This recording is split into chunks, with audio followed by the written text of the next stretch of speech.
Өзгөндө жаш өспүрүм кыздар менен жаш өспүрүм жигиттер жыныстык катнашка болгон деген маалымат келип түшкөн. Бул боюнча 2 шектүү кармалды. Жер титирөөнүн очогу бүгүн түштө Ысык Көл областында сезилди. 3 балга жеткен. Бир мээрдин айынан Стамбулда 150 миңден ашык адам митингге чыгышкан. Митингдин катышуучулардын бири сүйлөшкөн кызын митингде колун сураган. Биздин дагы иштеп жаткан мэрлерибиз аман болсун. Ушулар жана башка жаңылыктар түрмөгө. Видеонун астындагы ойдо караган бармакчаны албетте басып коюңуз. Ошондо гана сиздер Кыргызстанда жана башка өлкөлөрдө болуп жаткан акыркы жаңылыктардан кабардар болуп турасыздар. Ошто 14 жана 15 жаштагы кыздардын окуясынан кийин 2 шектүү кармалды. Бул тууралуу Ош облустук ички иштер башкармалыгынан билдиришти. 18 март күнү Өзгөн райондук ички иштер бөлүмүнө Төрткөл айыл аймагында 2010-2011 жылы туулган кыздар 17 март күнү балдар менен жыныстык катнашта болгондугу тууралуу кабар түшкөн. Бул факты каттоого алынып, тергөөгө чейинки текшерүү иштери башталган. Кыздарга карата тийиштүү экспертиза дайындалган. Аталган факт 16 жашка толуу эрек бала менен сексуалдык мүнөздөгү аракеттер негизинде кылмыш иши козголгон. Шектүү катары Өзгөн районунун 1993-2002 жылы туулган жаргандары кармалып камакка алынды. Учурда тергөө амалдары уланууда. Түштө Ысык Көл облусунда жер титиреди. Бүгүн 24 мартта саат 12:17 Кыргызстандын аймагында учугунда күчү 3 балга жеткен жер титирөө катталды деп маалымдады Сейсмология институту. Жер титирөөнүн очогу Тески Ала тоонун түндүк тарабында, Жыргалаң айылынан 20 км чыгышта, Кызылжар айылынан 22 км түштүк чыгышта, Каракол шаарынан 72 км түндүк чыгышта жайгашкан. Жер титирөөнүн күчү Жыргалаң айылында 2,5 балга сезилген. Туркияда нааразычылык акциясы учурунда жигит кыздын колун сураган. 19 мартта Стамбулда жана Туркиянын башка шаарларында келе жаткан президенттик шайлоодо түрк лидери Режеп Тайып Эрдогандын негизги атаандашы деп эсептелген Стамбулдун мэри Экрем Имамоглу кармалган. Анын кармалышынан кийин нааразычылык акциялар башталды. Акция учурунда белгисиз жигит сүйлөшкөн кызынын колун сураган. Видеодо акциянын катышуучулары ооба деп кыйкырып жатканын көрүүгө болот. Маалыматка караганда кыз жигиттин сунушуна макул болгон. Туркиянын оппозициялык республикалык элдик партиясы мөөнөтүнөн мурда президенттик шайлоого талапкердик көрсөтүү үчүн праймериз өткөрдү. Стамбулдун камакка алынган мэри Экрем Имамоглу 14,850,000 добуш алды. Бул тууралуу созчу жазды. Экрем Имамоглу праймеризде жалгыз талапкер болгон. Сот Стамбулдун мэрин камакка алуу чечимин чыгарган күнү партия добуш берүү өткөрдү.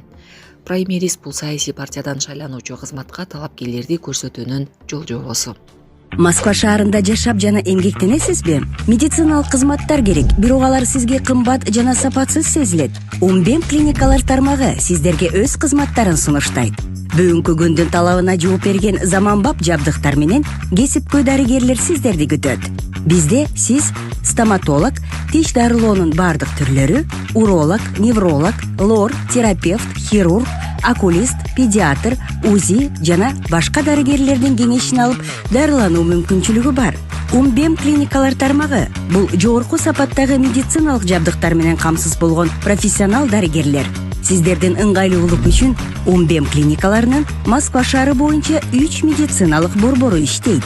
Өзүңүзгө ыңгайлуу даректи тандап медициналык кызмат алсаңыз болот. Ушул ай ичи бизге келип төмөндөгү кызматтарга арзандатуу менен медициналык кызмат алыңыздар. Ден соолугуңузга кам көрүүнү эртеңкиге калтырбаңыз. Умбем клиник Москва. Орусияда арты өлүмүнө чейин алып келген ооруну жуктургандар катталууда. Орусияда попкорн оорусу расмий түрдө аталышы Эвали илдети жайылып жатат. Бул тууралуу орус басылмалар жазышууда. Маалыматка ылайык аталган оорунун алгачкы учурларынын бири Томск облусундагы өспүрүмдөн аныкталган.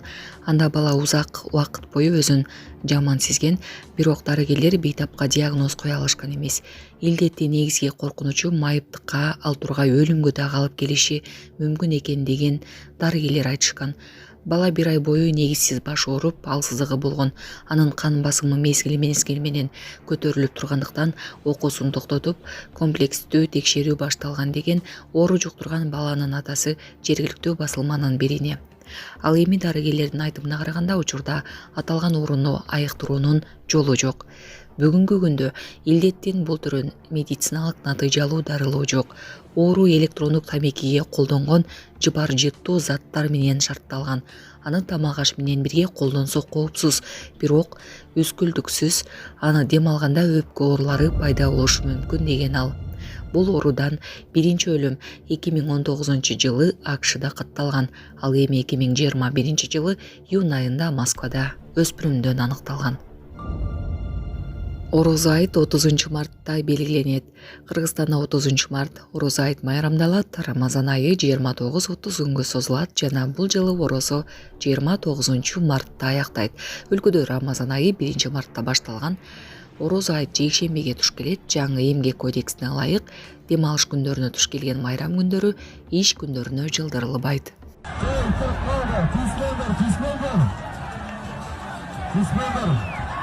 Марага аз калганда күлүгү жылбай койгон. Ат жабышта чабандиз марага жүгөн менен чуркап келди. Ат жабыш Казакстанда болгон соц тармакка жарыяланган видеонун алдына колдонуучулар чабандиз кыргыз бала экенин жазышууда. Видеодо күлүк марага жеткене калганда такыр баспай туруп калганын, чабандизи аны тартып, сүйрөп, чапканга болушунча аракет кылганы көрүнүп турат. Акыры балага ошол жердегилер күлүктүн жүгөнүн чыгарып берип, чабандиз жүгөн менен чуркап келген. Интернетте өчүр бала 5-орунду алганын жазышууда.